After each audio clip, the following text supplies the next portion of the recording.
pressed my forehead against the car's steering wheel the moment I arrived. This place felt like a bruise that never healed, throbbing each time I even thought about it. And now I was here again, a battered Honda creeping down the same dirt road where my childhood ended. My hands shook with the plastic urn resting on the passenger seat. Mom's ashes. A final promise. A final chore. I never wanted to return to Elapse Lake, but I couldn't dump my mother's remains in some random place. She deserved better, even if she'd asked me to take her here, to the spot where everything went wrong. I killed the engine and stepped outside. The sky was heavy with dusk, an orange bruise bleeding into the horizon. Tall pines lined the water's edge, silhouettes that seemed to be leaning in, as if eavesdropping. Under my sneakers, the grass felt damp, almost spongy. I inhaled a lungful of earthy air and tried to steel myself against the surge of old memories, threatening to flood my head. My sister Angela vanished in these waters 19 years ago. One second, she was on the wooden dock, waving me over to look at some minnows. I turned around for maybe 2 heartbeats, then heard a splash. By the time I turned back, she was gone. They never found her body. Sometimes, late at night, I told myself she might be alive somewhere, that she'd simply run off. But the water had probably swallowed her whole, and any shred of hope or innocence I'd possessed drowned with her. The place looked even more deserted than I remembered. The ranger station by the main road was boarded up, replaced by a battered sign reading, "Closed until further notice." A gentle breeze stung my cheeks as I walked with the urn tucked under my arm, ignoring the voice in my head screaming that I should leave. I approached the old dock, each wooden plank creaking. My pulse hammered with every step. The lake was mirror still. No waves, no wind. It felt like a trap designed to lure me in. I set the urn down on the dock carefully, then crouched to unzip my backpack. The old flashlight I found at the bottom flickered. Great, half the batteries were corroded. Still, it lit the immediate area, revealing gray boards and a faint green shimmer on the water. The hairs on my arms rose as a chill swept across my spine. Not a normal evening breeze. This was sharper, heavier. I stared at the lake's surface. It looked so deceptively calm. No movement at all. My reflection stared back, but I barely recognized myself. Strands of black hair stuck to the sweat on my forehead. My eyes glistened, full of guilt I never shook. I swallowed a wave of nausea and muttered, "You better not start messing with me tonight," as if the water could hear. Mom's words in. Her last letter echoed in my mind. "Bring me to Angela." A sick instruction, but I promised. The first pinch of regret twisted in my chest. I shouldn't be here alone, but I couldn't bear dragging anyone else into my twisted family's drama. So it was just me, my mother's ashes, and this cursed lake. A sudden ripple formed a few feet away, like something brushed beneath the surface. My heart stuttered. I held the flashlight out, shining it on the water. Nothing. Still, the adrenaline thrummed in my veins. I needed to do this quickly. Scatter the ashes, say some words, whatever. Then head home first thing in the morning. Except a voice in my head whispered, "It won't be that simple." I hated how the thought took root, but I'd been here before. I knew this lake had a way of keeping things for itself. I decided to set up my tent first, thinking it'd calm my nerves. My logic? If I built a small fortress of polyester and metal poles, I'd feel more secure. So about 20 yards from the dock, on a patch of reasonably level ground, I wrestled with the tangled mess of canvas, muttering curses under my breath. The sun had dipped completely now, leaving only the wan glow of moonlight overhead. Halfway through staking the tent, I heard a faint splash, far too deliberate to be a fish jumping. My grip on the hammer tightened, and I froze. The air tasted metallic, and sweat trickled down my temple. I glanced over my shoulder. The lake's surface was still, no sign of movement.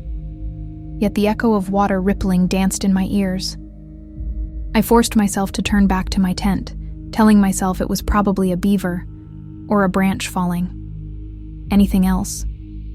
But the sounds kept coming. A gentle lap of water against the rotting dock, then silence. Another hush of a ripple, then silence. I hammered the final stake and jerked myself upright, scanning the tree line. My imagination teased me with shapes in the shadows. Could be an animal, could be nothing. Either way, I had no illusions about sleeping well tonight. Once inside the tent, I rolled up my sleeping bag and turned on a small battery lantern. Its glow made me feel a tiny bit safer, but not by much. I checked my phone. No signal. Of course, the nearest cell tower was probably miles away. If I wanted to send any final text or call for help, I was out of luck. Thanks for nothing, I whispered at the phone, setting it aside. I rubbed my palms against my shorts, trying to chase away the sweat. Another watery sound reached me, a drip or a plop, so close it felt like it was right by the tent. My pulse hammered in my ears as I grabbed the lantern and slid out. The moonlight revealed an empty lakeshore, but something felt twisted. The dock's silhouette, the reflection on the water, the hush of the pines. It was all too still. I walked toward the urn on the dock. I had planned to scatter the ashes in the morning, but a sick part of me just wanted to pour them out right now, in the dark, and get it over with. I couldn't shake the guilt, though. It felt wrong to do it without at least a moment of respect. So I left the urn sitting there. Then I noticed footprints in the muddy patch near the water. They weren't large, maybe the size of a woman's or a teenager's. The prints led from the shore right up to the dock, where they vanished. My own footprints were crisscrossing the area, but these looked fresher, more defined. My heart pounded. Could they be mine? Possibly. The pattern seemed off, though. I traced them carefully with my lantern beam and realized they were barefoot. I'd been wearing sneakers. A surge of unease crept over me. Even in summer, the water here was icy. Nobody in their right mind would be barefoot. Unless a question formed in my head that I didn't want to name. Could it be Angela's ghost? No. That was insane. I forced a hard laugh. Next, I'd be seeing Bigfoot. I followed the prints to the last board on the dock. It dipped down near the end, half rotten from years of neglect.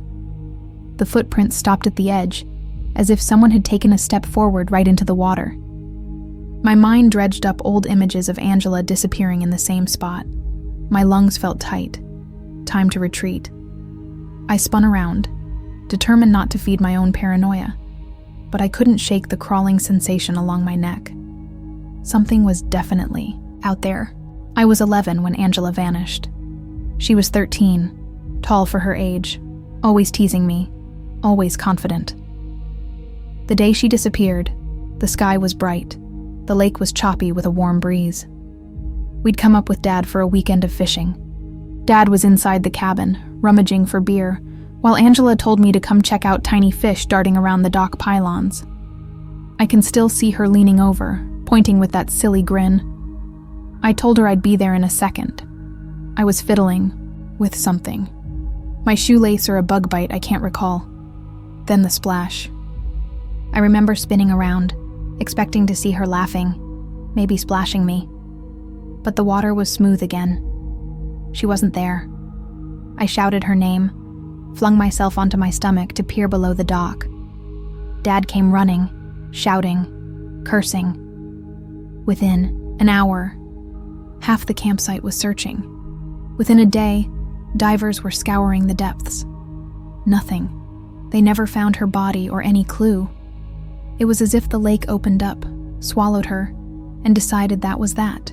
Dad drank himself into oblivion for years after. Mom withdrew into silent bitterness. And me? I spent countless nights imagining all the ways she might still be alive. Or worse, how maybe I could have saved her if I'd been faster. It carved a permanent scar in my head, one that throbbed like a migraine whenever I dared return to this place. Lying in the tent now, I tried to steady my breathing. The memory was suffocating. A twig snapped outside, jarring me upright. My heart hammered, so hard I thought it would bruise my ribs. Sliding the lantern off, I peeked out the tent flap. The world looked colorless in the moonlight. No movement, just tall grass and silent pines. Then, out on the dock, something shifted. It was a silhouette. Thin, upright. My lungs seized. The figure stood at the very end of the dock, exactly where Angela vanished and faced the water. Strands of hair swayed in the breeze, or maybe it was tattered cloth. I couldn't see any features. My hands trembled, and a surge of anger flared in my chest. Anger at myself for being helpless, for not running out there to demand who it was. I forced myself to exit the tent quietly, my pulse a thunderstorm in my skull. If someone was messing with me, they picked the wrong night. I crept closer, each step a struggle against my own terror. The figure remained motionless. My feet sank into soft mud, but I edged onto the dock. Then the flashlight flickered, casting half light across the planks. No one was there. The dock was empty, the urn where I left it. No footprints, no shadow. I almost laughed out of sheer desperation. Had I just hallucinated? Maybe I was channeling repressed guilt, seeing illusions. My breath hitched as I noticed the urn's lid cracked open a fraction, as though someone had tried to pry it off. An unsteady curse slipped from my lips. I twisted it back on, refusing to let panic run wild. Fighting a swirl of nausea, I backed away. Sleep was impossible, but staying out here alone with my imagination screaming was worse.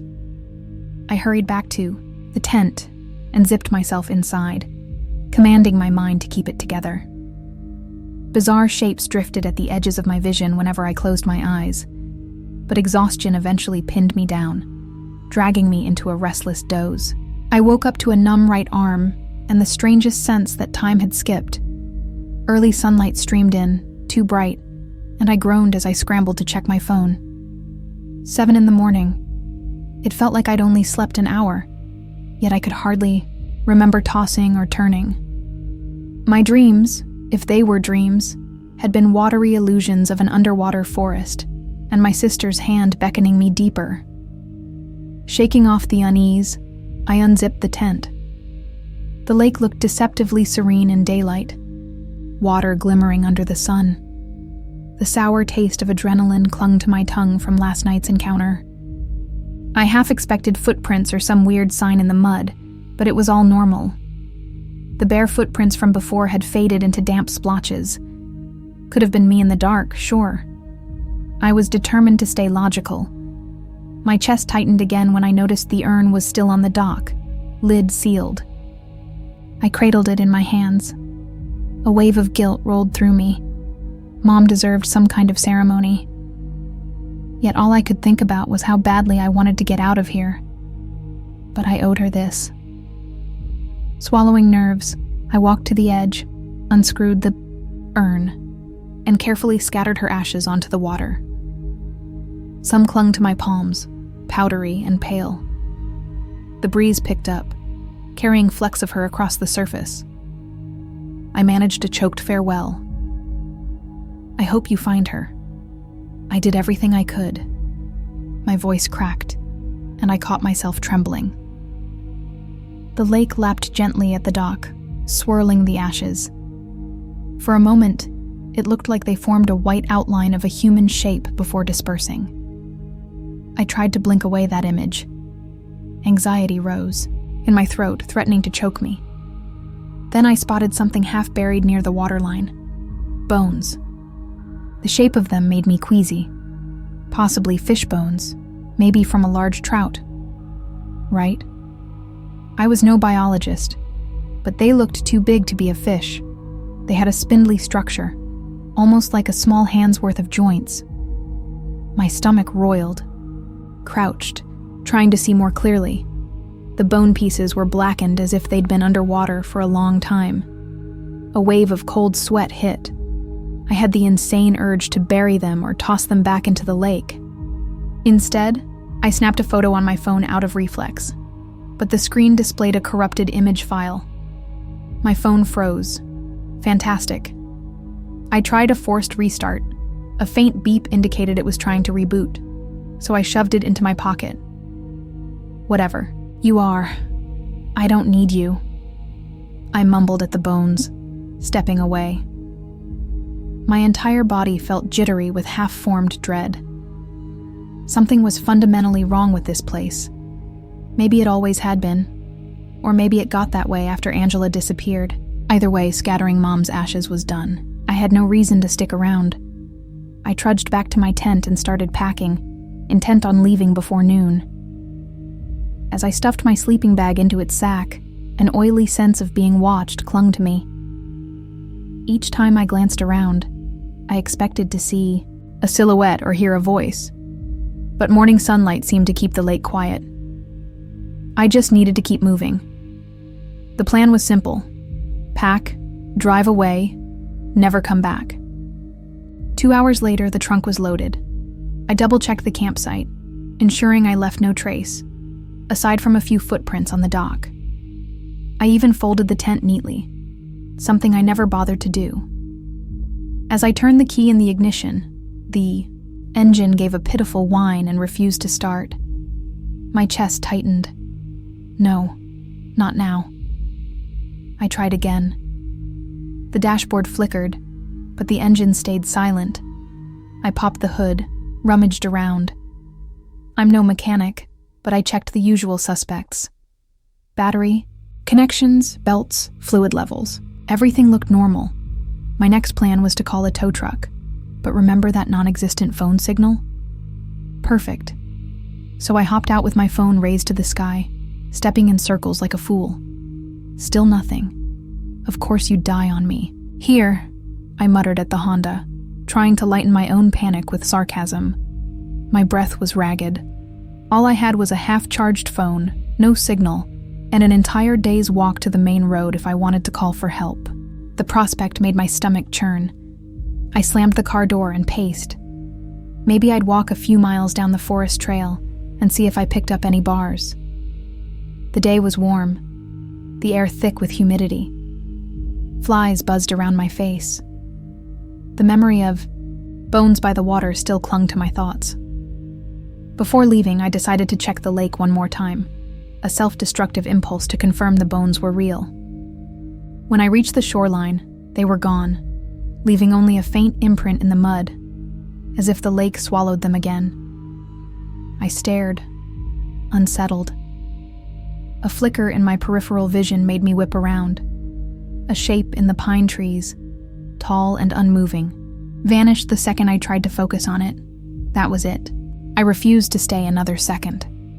Grabbing a water bottle and a light jacket, I set off on foot toward the main road.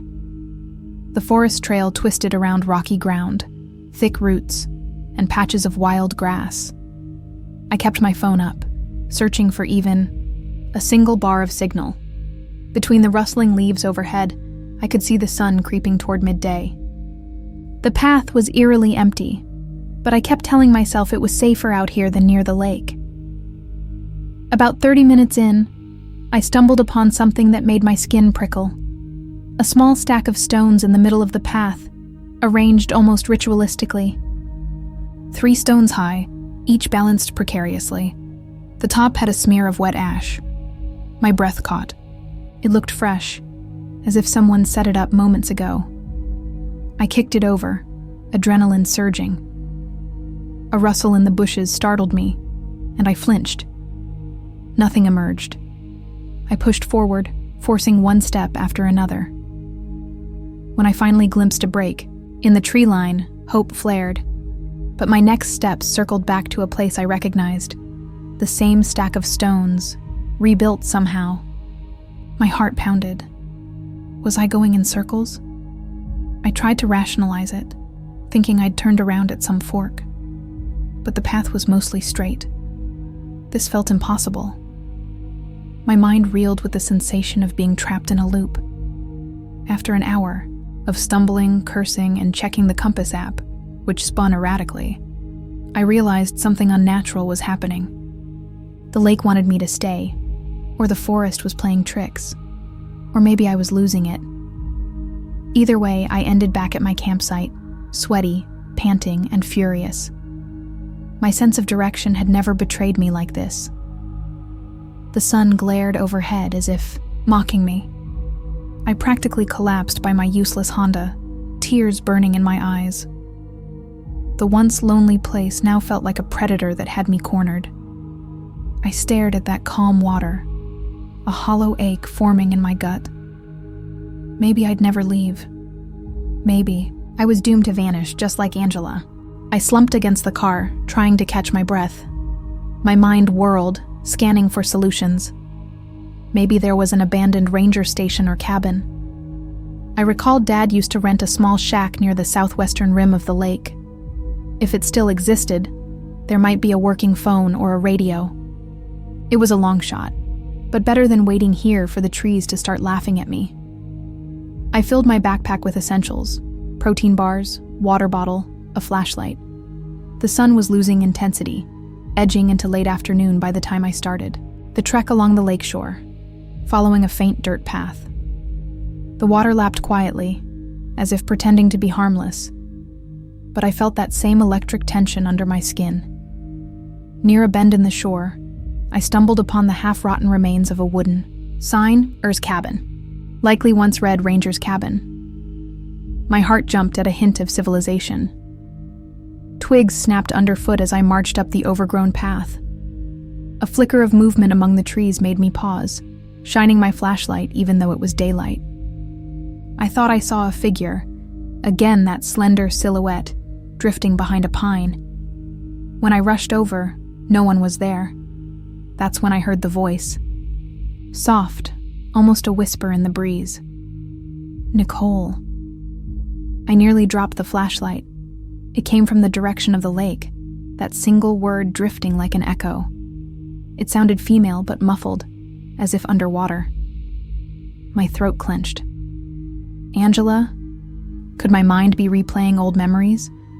Or was this place truly messing with me? Then it spoke again. Help me. Plain as day, from the water. My insides lurched. Fear soared through me. I'd never heard anything so close to Angela's voice. Part of me wanted to run to the shore and scream back. The rational part said no. It's a trap. Remember the footprints, the illusions, the bones. I forced myself to keep walking toward the ranger's cabin, ignoring the voice that repeated my name, slowly receding. After a few minutes, the path opened into a small clearing. There it was, a squat log cabin with boarded windows and a collapsed porch. My stomach fluttered with desperate hope. Maybe there was a landline phone left inside. I approached carefully, testing each step. Rot had claimed most of the porch boards. One foot pressed down. They sagged with a groan. The door, half off its hinges, squeaked ominously. Inside, dust. Motes swirled in stale air. Broken furniture, scattered papers. A stale odor of mildew. My heart thudded. I rummaged around, scanning for anything that looked like a phone or radio. The main room had a battered desk with old campsite records, a shattered lantern, and useless cords. No phone. A noise from a back room made me jump. A soft shuffle like someone shifting their weight. My flashlight beam caught movement through a half-open door. My nerves screamed to run, but I couldn't stop my feet from creeping closer. The door scraped as I pushed it. The space beyond was pitch black. I clicked on the flashlight, sweeping the beam. Empty, save for moldy boxes. Then I heard it again, a rasp of air. Closer now. Is someone there? My voice cracked embarrassingly. Silence. My own breath sounded deafening. I inched further, shining the light across boxes labeled survey maps, archive. In the corner, a shape slumped, pale, motionless. I edged the light closer, and my heartbeat thundered. It was a human figure, but the face was hidden behind long, messy hair. No response. I had to see if they were alive. Forcing down vomit, I stepped closer and knelt. It was a woman's body, clothed in a tattered shirt, jeans stiff with dirt. A rancid smell struck my nostrils. I pressed 2 fingers to the cold neck. No pulse. The hair parted, revealing features that resembled Angela's. My heart seized. It couldn't be her. Angela was gone 19 years, and this corpse didn't look that old. But the face had a haunting similarity. My vision blurred with tears. Then I realized her arms had strange markings, like black veins spiderwebbing across pale skin, reminiscent of something waterlogged. Trembling, I scrambled back. My hand slammed onto a metal bucket, sending it clanging. Panic ripped through me as the noise reverberated. That's when the body's eyes snapped open. I shrieked, stumbling so hard I landed on my back. The woman's eyes were glazed, but they were definitely moving. Her lips parted as if to speak, releasing a faint rattle. I dragged myself backward, adrenaline on fire. This was impossible. She looked half decayed, smelled of rot. Yet she was conscious. "Are you—" I couldn't finish. She stared straight, through me, mouth quivering. Then her chest seized, a final twitch, and her head lolled sideways, eyes vacant. My pulse hammered in my skull. My voice came out as a ragged croak. No. No, no, no. I crawled out of that room, sweat pouring down my face. Whatever that was, a living corpse, a dying woman? I had no explanation. My mind reeled, refusing to accept what I'd seen. The second I got back to the main room, I bolted outside into the daylight, gulping fresh air. I nearly dropped to my knees. So many questions crashed over me. Who was she? Why does she look like my sister? The lake, the illusions, the footprints. Everything pointed to something monstrous underlying reality. Breathing ragged, I sprinted toward the shore. The lake glittered through the trees, mocking me with calm waters. My entire body trembled. I needed help. Any help. But my phone was still useless. Rage flared as I glared at the sky, half expecting it to tear open with some cosmic joke. Instead, the breeze carried that faint voice again, drifting from the water. Nicole. Every survival instinct screamed at me not to follow it. But a twisted sense of guilt tugged me. If it was Angela, if there was even a 1 in a billion chance, I had to see. My feet moved on their own, pushing through thick brush until I emerged at a secluded cove. The water lapped gently, and for a split second, I swore I saw a figure in the shallows, waist deep, beckoning. Then my eyes refocused, and it was just empty water. I inched closer to the shoreline. The ground felt softer, almost like sinking sand. The reflection of a single pine tree shimmered on the surface, but it was reversed, trunk pointing upward from below, or so it seemed. My mind felt like it was bending. The reflections didn't line up properly with the actual trees. They flickered, out of sync. Then something brushed my ankle. I yelped, stumbling back. It felt like a hand. I aimed my flashlight at the muddy bank, heart jackhammering. Nothing but a swirl of water. But I saw a trail of footprints, barefoot prints, leading into the lake. Water trickled over them, erasing them quickly. A wave of dizziness crashed over me, and I realized my watch was gone. I always wore a black digital watch, a gift from Dad before he passed. Now my wrist was bare, leaving behind a faint outline, where the strap used to be. Panic spiked. I'd never removed that watch intentionally, yet it was just gone. That's when I spotted something bobbing near the shore. I leaned in with dread, recognizing the black band of my watch. It floated face up, the screen glitching with random digits. Desperate, I grabbed a long branch to fish it out. The moment I lifted it, water dribbled from the crevices, but the watch beeped sporadically. The time displayed was 4:36 p.m. Then, it flickered to 6:59 a.m. Then to 2:14. My reflection on the watch face wavered. I flung it onto the bank, scuttling backward. A swirl of movement behind me made me spin. An old man in a ranger's uniform emerged from between the pines, expression blank. My heart leapt to my throat. He looked official. Maybe he was a caretaker. Relief and paranoia battled in my chest. "Hey, do you have a radio?" I asked, voice trembling. He stared at me, unsmiling. His face was deeply lined, eyes milky white. My skin crawled. "Sir?" He opened his mouth to speak, but only a raspy wheeze came out, like a broken whistle.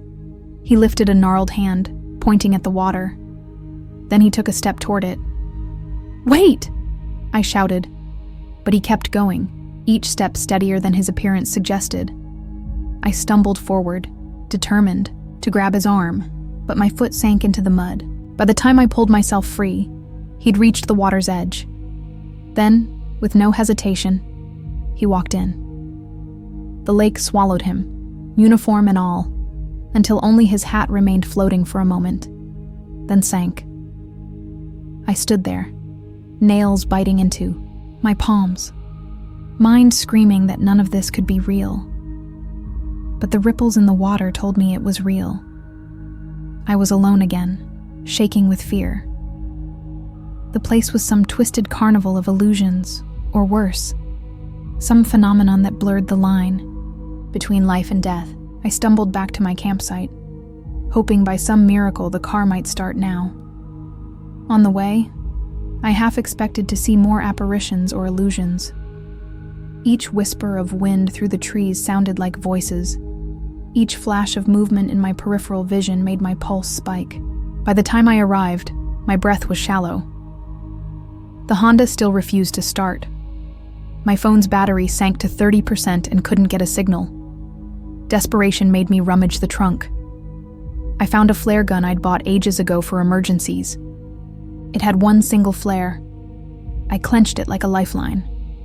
If I couldn't find a way out, maybe I could signal someone from across the lake or from the sky.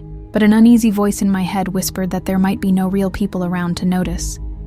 I felt an odd compulsion to return to the dock. The urge was strong, like a magnet. "You're losing it, Nicole," I muttered, but my legs were already moving. The sky was turning that late afternoon gold, shadows stretching. The dock looked battered, older than before. A piece of it had broken off, floating near the shore. Confusion flickered. I hadn't seen that earlier. The place was decaying right before my eyes, or time was messing with me. I stared at the water, half hypnotized by tiny ripples. Under the surface, something shimmered, like a reflection of a second dock. Then I felt the boards tremble beneath me, just enough to jolt me upright. The water in front of me parted for a moment, revealing blackness, as if the lake's surface had peeled back like a curtain. A wave of crushing dread overwhelmed me. I almost pitched forward, lurching away at the last second. My breath turned shallow. I thought about Angela, about the body in the cabin. Was that my sister, or someone that looked like her? Could Angela be down there, trapped in some impossible limbo? The thought was horrifying, yet a spark of unhinged hope stirred within me. If Angela's alive, I have to do something. With shaking hands, I grabbed a rope from my trunk and tied it around the dock's post, the other end around my waist. A reckless plan formed. I wouldn't swim far, just enough to see if there was something near the surface. My rational brain screamed at me, but the mania of guilt and hope drowned it out. I tested the rope knot twice, kicked off my shoes, and slipped into the water. It felt shockingly cold, stealing the air from my lungs. My mind roared bad idea, but I forced myself to submerge waist deep. The rope coiled behind me. The water smelled stale, brackish, more like a swamp than a lake. I tried to steady my breathing, scanning below the surface. Visibility was poor, just dark shapes of weeds and murky silhouettes. Then, out of nowhere, I felt a tug from below, almost like a hand grabbing my ankle. I shrieked, thrashing, but the water muffled everything. The rope jolted tight, saving me from being dragged deeper. My foot kicked something solid, a log or a rock maybe. My heart hammered. I scrambled back to the dock, hauling my body onto the boards, chest heaving. The water behind me rippled with frustration. I coughed up a mouthful of lake water, tears mingling with the drops on my face. It was definitely a hand. I'd felt fingers around my ankle. In a raw panic, I untied the rope, tossed it aside, and collapsed on the dock. My lips burned with the tang of that foul water. I can't do this, I gasped to myself, voice cracking. And that's when I noticed something small and shiny lying at the end of the dock. A silver locket on a broken chain. My hand shook as I picked it up. This was Angela's locket. Dad gave it to her for her 13th birthday. Inside was a tiny photo of us as kids hugging. My eyes burned. How did it end up here? I gently snapped it open. The photo was warped by water damage, but it was undeniably us. That's when I realized the date etched inside read 2004. Angela disappeared in 2006. The numbers made no sense. Evening light bled across the lake, painting everything in coppery hues. I felt pinned under 1,000 pounds of dread, but I had to make a choice. Either spend the night cowering in my tent, or try something drastic to break free of this cycle. I rummaged in the trunk for the flare gun. If I fired it at twilight, maybe the color would stand out. The rational part of me doubted any help would come. I aimed the flare skyward and pulled the trigger. A burst of scarlet shot into the dusk, trailing sparks. I watched it arc over the lake, lighting the water in blood-red reflections. For a moment, it was almost beautiful. Then the flare fizzled and died. Silence thickened around me. No response, no one calling back. Just that empty hush. My face felt hot with tears of frustration. I trudged to the dock again, drawn by that cursed place. The silhouette of the pine trees along the horizon looked like a jagged black wall. The water glimmered ominously. The sense of time twisting around me intensified. Every breath felt labored, like the air was denser. Then I heard footsteps behind me on the dock. Slow, deliberate. I spun around, brandishing the useless flare gun. What I saw made my blood run cold. My sister, Angela, or a figure identical to her at age 13, standing there in soaked clothes. Her eyes were vacant, her hair dripping, but her face was heartbreakingly recognizable, older than I remembered, but not quite adult. Angela. My voice trembled. She didn't speak, just watched me with an eerie stillness. I stepped closer, tears streaming. She reached out her hand. Something about her movements felt wrong, as if a marionette was controlling her. But I craved an answer. Anything to end this nightmare. I inched forward until my fingertips brushed hers, ice-cold skin. My throat tightened. Is it really you? How? She opened her mouth, and a garbled sound like water rushing out spilled forth. Her eyes bulged in silent agony. Then she grabbed my wrist with shocking force, pulling me toward the edge. I shrieked, struggling. "Stop! Angela, please!" The dock groaned under our weight. I tried to twist free, but her grip was iron. My sneaker slipped, half off the dock. I glimpsed her face, twisted with desperation, and something else. Hunger? Adrenaline exploded through me. I kicked wildly, slamming my knee into her side. She staggered, loosening her hold.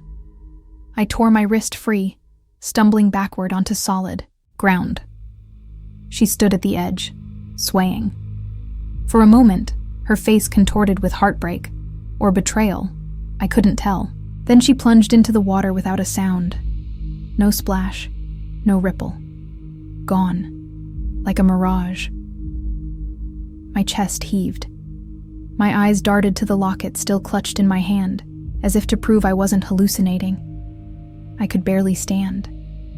Every muscle burned with terror. Angela, or whatever it was, nearly dragged me into the lake. This place was feeding me illusions, twisting my memories, tempting me with lost hope. I had to escape, no matter what. I spent the night hunched in my car, doors locked, window cracked just enough to breathe. Sleep toyed with me, but nightmares jolted me awake every time I dozed. Outside, I heard faint splashing, whispers that might have been wind. By dawn, exhaustion had pinned my bones. The sky was an ashen blue, with a pale sun that offered no warmth. I tried the ignition again. Nothing. I popped the hood, jiggled wires, pleaded. On the third attempt, a miracle happened. The engine coughed, sputtered, then roared to life. My heart soared, tears welling. I slammed the hood and jumped into the driver's seat, terrified the vehicle might change its mind. Gravel spit out from the tires as I floored the accelerator, not caring about damaging the undercarriage. I had to leave before the lake realized it had slipped up. The car bumped along the narrow path, heading toward the main road. Relief bubbled in my chest. I glanced at the rearview mirror once, only once. The lake was receding from view, shimmering like a predator that missed its catch. Something flickered in my mirror's reflection. A second figure in the back seat. My heart seized. But when I turned, the seat was empty. Hallucination. Right? Finally, I hit the main road, heart still racing. I didn't stop driving. Not until I reached the first gas station with a payphone. My phone had no service, but the payphone had a dial tone. I called a tow service, but the line kept crackling. The attendant asked if I was okay. Apparently, I looked pale as a corpse. I mustered a weak laugh and said I'd had a rough camping trip. After refueling, I drove for hours, straight back home. The entire time, I kept checking my rearview mirror, half convinced something was lurking. My mind churned with unanswered questions. The bones, the illusions, the corpse in the cabin. The time distortion. Was Angela truly there, or had some entity worn her face? When I finally staggered into my apartment, I locked every door and window. Part of me expected the water's voice to seep through the cracks, but it was quiet. A false sense of security hovered like stale air. I tossed my phone on the kitchen counter, and it buzzed with a new notification, despite never having service at the lake. My pulse jumped. The phone displayed a video thumbnail, time-stamped from earlier that morning. Confusion tightened my throat. With trembling fingers, I played the clip. It showed me, my own face, blank-eyed, walking straight into the lake. At dawn, water rising to my chin. The screen flickered, distorting. Then the image froze on a reflection in the water, two silhouettes merging. My reflection's lips parted in a silent scream, and the video ended. I nearly dropped the phone. I was here, alive, breathing. So what was that footage? My head pounded. A wave of unreality crashed over me.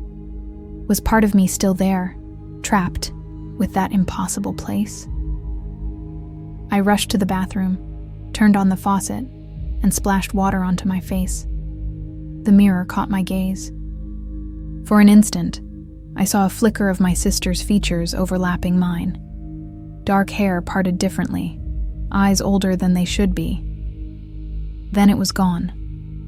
My reflection stared back, empty and shaken. A final realization sank in. Maybe the lake let me leave physically, but it hadn't let me go completely.